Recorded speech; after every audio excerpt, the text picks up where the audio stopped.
बिस्मिल्लाहिर्रहमानिर्रहीम। Chapter number 2 celestial sphere. इसके लिए हम टेक्स्ट यूज़ करें spherical astronomy by WM Smart और हम इसका 6th एडिशन देख रहे हैं। आज हम स्टार्ट करते हैं अपनी प्रॉब्लम नंबर 39। लेकिन प्रॉब्लम नंबर 39 को फॉर्मली स्टार्ट करने से पहले अगर आप मेरे चैनल पर नए हैं तो मेरे चैनल को सब्सक्राइब कर लें, वीडियोज़ को लाइक करें और ज़्यादा से ज़्यादा शेयर करें।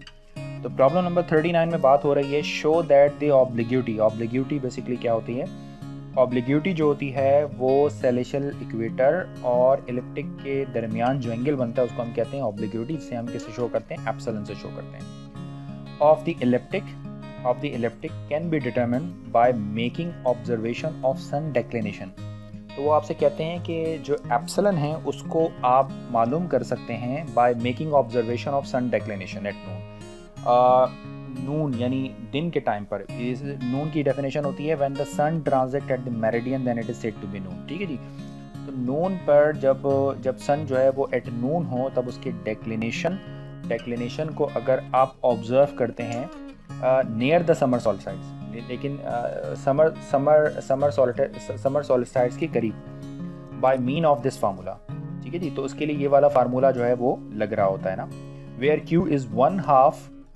Q is one half यानी 1/2 the defect from the right angle of a sun right ascension, right angle 90 degree of the sun right ascension यानी अल्फा।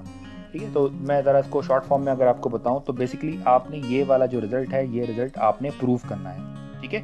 और प्रूव करने के लिए वो आपसे ये कहते हैं कि जो कुछ आपके पास गिवन है, मिसाल के तौर पर क्या कुछ गिवन है आपके पास, आपसे कहते हैं कि जो सन है वो इलिप्टिक के ऊपर है और उसका डिक्लिनेशन आपके पास गिवन है। हम बात कर रहे हैं यहाँ पर ऑब्लिग्यूटी ऑफ कोर्स एप्सिलॉन गिवन है, समर सॉल्स्टिस की बात कर रहे हैं और ये रिजल्ट हम प्रूव करने की कोशिश करेंगे। और जहाँ पर Q डिफाइन किया गया है कि 1/2 यानी 1/2 the defect from a right angle 90 degree of the sun right ascension minus alpha. ठीक है जी। तो बेसिकली अपनी प्रॉब्लम को हम फॉर्मली स्टार्ट करते हैं। Let's start.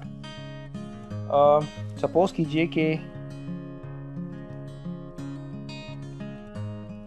जी, तो सपोज करते हैं कि लेट अल्फा कॉमा डेल्टा, ये कौन से कोऑर्डिनेट होते हैं? Be the equatorial coordinate. यकीनन इनका जो ये किससे मेजर किए जाते हैं? इक्वेटर से मेजर किए जाते हैं ना, तो इसे हम कहते हैं इक्वेटोरियल कोऑर्डिनेट ऑफ एस। ठीक है जी। एक सन के एस के इक्वेटोरियल कोऑर्डिनेट है। अच्छे, अब एक बात और आप यहाँ पर लिख लें, लेट, इसको पहले लिख लीजिए, let S be the position of sun on elliptic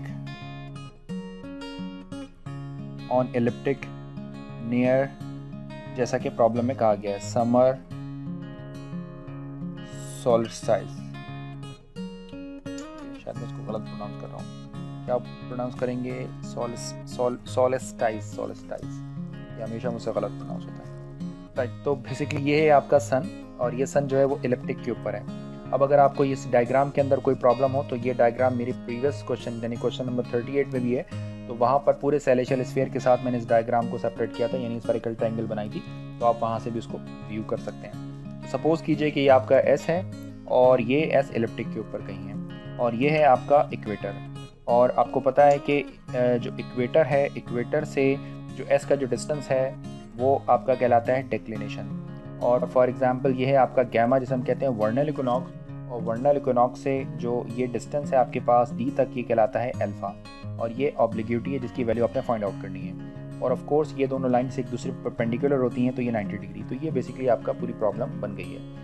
तो आपसे कहते हैं कि जब आप इसकी ऑब्लिग्यूटी यानी एप्सिलॉन की वैल्यू फाइंड आउट करेंगे तो वो एप्सिलॉन की वैल्यू ये निकलनी चाहिए। क्यों? क्योंकि हम ये सपोज कर रहे हैं कि एस जो है वो आपके पास सन की पोजीशन है कब? On ecliptic near summer solstice पे ये सन की पोजीशन है। ठीक है जी। तो प्रॉब्लम में एक स्फेरिकल ट्रायंगल जो एक बहुत ही इंटीग्रल पार्ट है वो हमें मिल गई है। तो अब हम अपनी प्रॉब्लम का, अच्छी कंडीशन भी प्रॉब्लम में गिवन है। ठीक है जी। जरा उस कंडीशन को भी हम देखते हैं। वो कंडीशन क्या है आपके पास? Q की कंडीशन गिवन है। राइट। तो ये आपके पास गिवन है, इसको भी हम देखते हैं। अकॉर्डिंग टू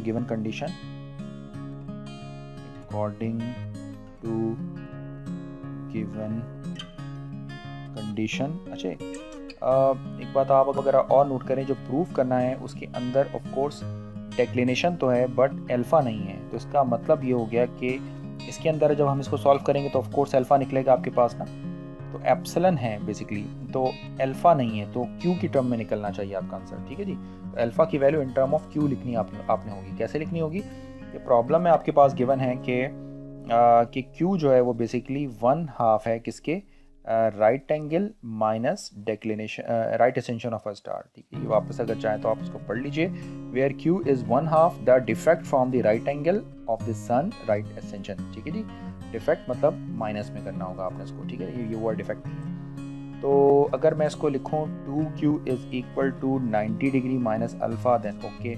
और मैं इसको कैसे लिख सकता हूँ, 90 degree minus alpha is equal to 2q।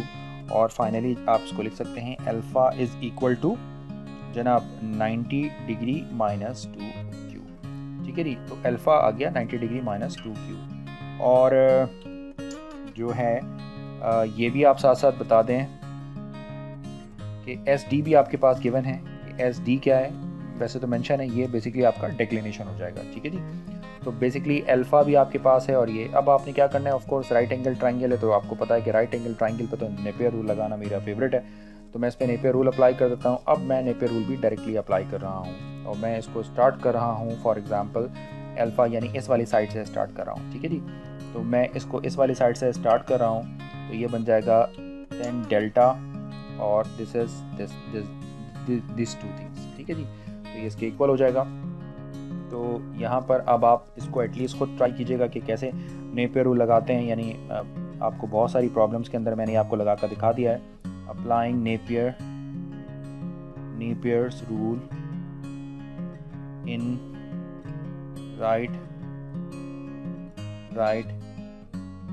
Angle triangle, कौन सी है, गैमा एस डी। ठीक है जी, मैं वापस से इसको कंस्ट्रक्ट नहीं कर रहा हूँ, बस आप यहीं से इसको देख लीजिएगा।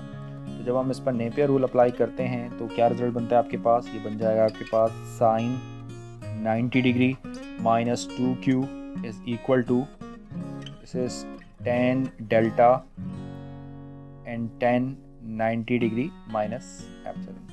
तो क्या हो जाएगा, ये साइन 90 माइनस थीटा बराबर होता है कॉस थीटा के, और ये इक्वल हो जाएगा आपके पास 10 डेल्टा और 10 90 माइनस थीटा बराबर होता है कॉट थीटा, यानी कॉट एप्सिलॉन बन जाएगा आपके पास। ठीक है जी, तो इसका मतलब है कि चूंकि आपको एप्सिलॉन चाहिए तो एप्सिलॉन आपने सेपरेट बना लिया, तो एप्सिलॉन की वैल्यू आ गई आपके पास 10 delta divided by cos 2q। ये क्वेश्चन 1। मैं आपसे फिर कहूँगा कि ये अब आपके जहन में होगा कि हम ऐसा क्यों कर रहे हैं, क्योंकि मुझे रिजल्ट पता है। ठीक है जी, लेकिन अगर आप इसको वापस से सीखना चाहते हैं तो बैक से देखिएगा इसको। अच्छा जी, ज़रा यहाँ पर देखिए, यहाँ पर एक बात और समझ आती है कि ये है एप्सिलॉन और इसको इधर ले जाएं तो ये बन जाएगा एप्सिलॉन माइनस डेल्टा। ठीक है जी, तो ये वाली वैल्यू तो ऑलमोस्ट आपकी क्रिएट हो जाएगी, तो ये एप्सिलॉन माइनस डेल्टा होगा। तो प्रूफ करने का एक और तरीका आपको बताता हूँ, एक और हमारे पास बड़ा जुगाड़ तरीका है, वो ये कि मैं अगर आपसे जो है वो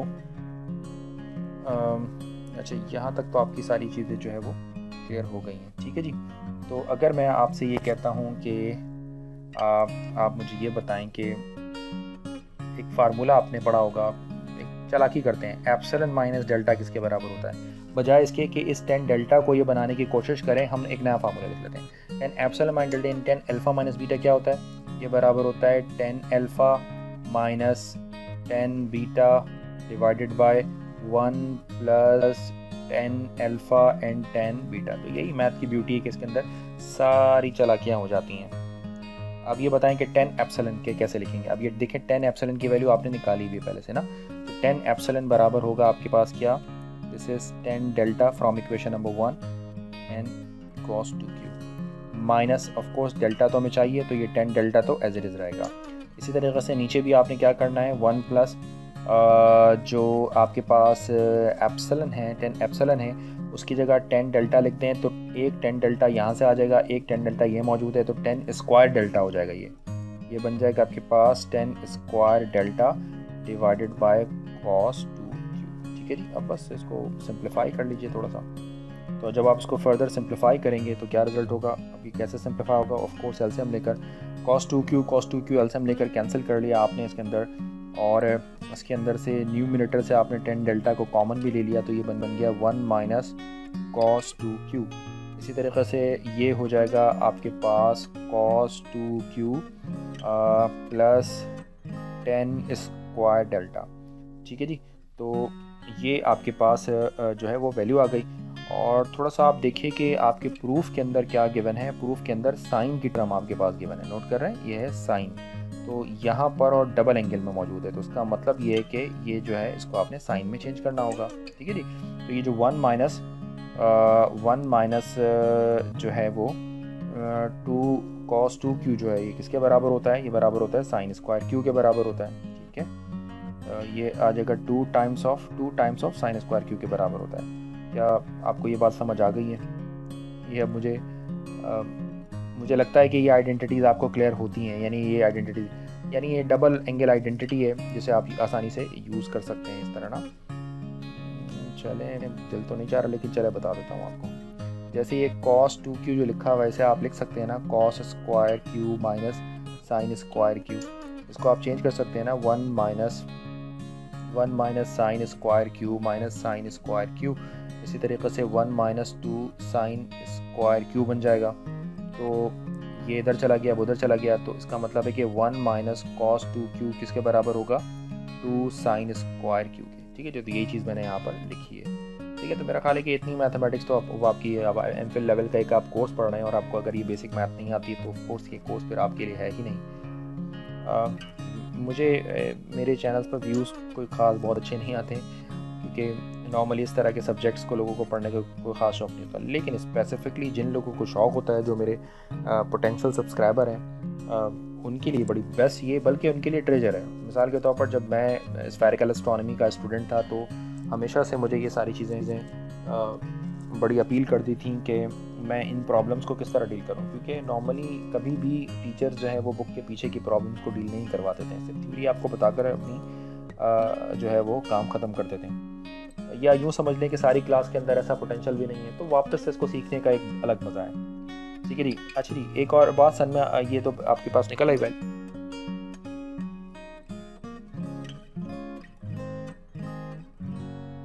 अच्छा जी, सन भी जो है आपका कहाँ पर है, समर सोल्स्टिस पे है। When the sun is at, ये तो हम प्रॉब्लम में कह चुके हैं, फिर तो डायग्राम में बनाया था, लेकिन अब आपने जो है इसको पुट करके दिखाना होगा।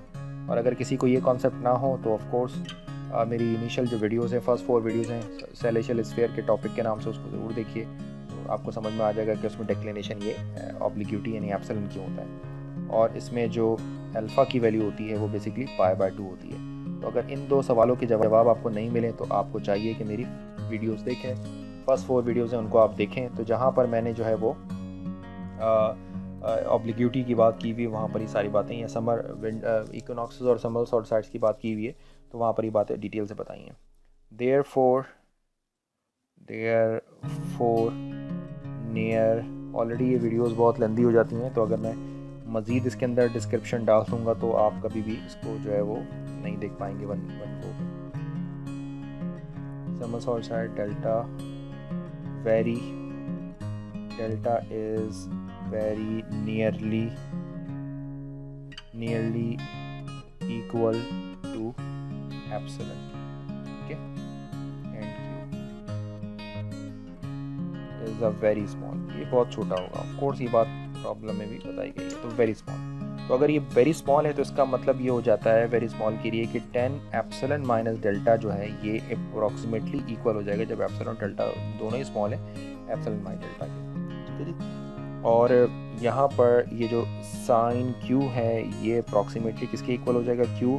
इसी तरीके से जो cos 2q है ये अप्रॉक्सीमेटली इक्वल हो जाएगा 1 की। ठीक है, ये बातें हम कई दफ़ा कर चुके हैं। तो फाइनली जो आपके पास हेंस फ्रॉम इक्वेशन नंबर 2, तो अब आपने मुझे लिखवाना है इसको एप्सिलॉन माइनस डेल्टा लिख दीजिए आपने, और अप्रॉक्सीमेटली बात हो रही है, और ये क्या हो जाएगा 2 एज इट इज़ रहा, 10 डेल्टा एज इट इज़ रहा, और साइन स्क्वायर q है अब आपके पास, तो बेसिकली ये सिंपली q स्क्वायर आ गया।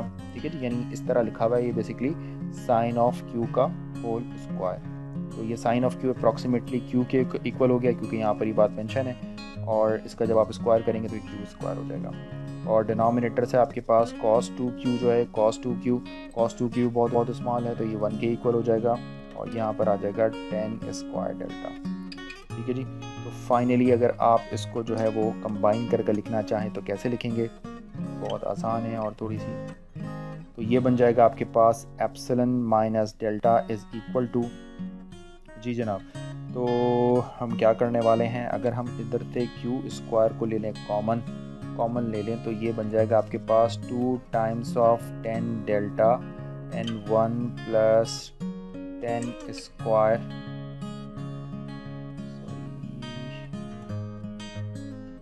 अगेन आपका इम्तहान है कि आपको ये आइडेंटिटी याद है या नहीं याद है।